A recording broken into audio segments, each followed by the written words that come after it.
आता पाहूया आताच्या घडीच्या टॉप 9 महत्त्वाच्या बातम्या। नागपूरमधील 12वी पेपर फुटी प्रकरणात आरोपींची संख्या 8 वर पोहोचली। विद्यासाधना शाळेचा संचालक संदीप सरटकर आणि कनिष्ठ महाविद्यालयाचा मुख्याध्यापक प्रदीप जंगडे पोलिसांच्या ताब्यात।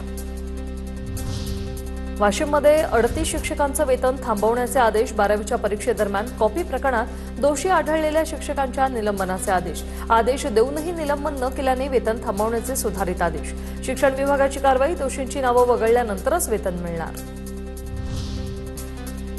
पुण्याच्या मुळशीतील मुलखेडमधील शिवलिंग तोडफोड प्रकरणात अज्ञाताविरोधात गुन्हा दाखल। स्थानिक नागरिक शिवाजी तापकीर यांच्या फिर्यादीवरून गुन्हा दाखल झालाय। पौड पोलिसांनी घटनास्थळाला भेट देऊन पुढील तपास सुरू केलाय। बुलढाण्याच्या जळगाव जामोदमधील उमापूर गावात दगडफेकीनंतर गावात तणावाची परिस्थिती। मध्य प्रदेशातील बुरहानपूरमधील काही लोकांनी उमापूरमध्ये दगडफेक केली। 2 गटात वाद, घरांची तोडफोड केल्याची माहिती। बदलापुरातील स्त्री बीज तस्करी प्रकरणाचे धागेदोरे आता नाशिकपर्यंत। स्त्री बीज तस्करी प्रकरणी नाशिकच्या आयव्हीएफ सेंटरला नोटीस। आयव्हीएफ सेंटरची तपासणी करून काही कागदपत्र ताब्यात घेतली। बदलापुरातील जोवली भागातील रहिवासी इमारतीत चालवलं जात होतं हे रॅकेट।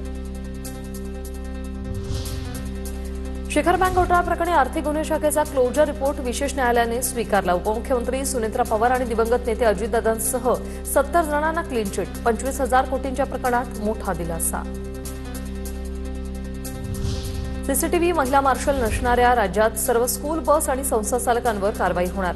मुलींचा विनयभंग होण्याचे प्रकार वाढल्याने राज्य सरकार हा निर्णय घेण्याच्या तयारीत। बदलापूरमधील प्रकरणानंतर विधान परिषदेत तीव्र पडसाद।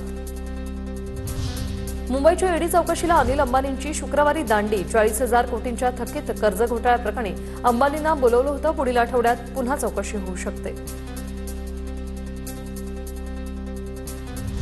एमबीए सीईटीसाठी 1,80,000 विद्यार्थ्यांची नोंदणी।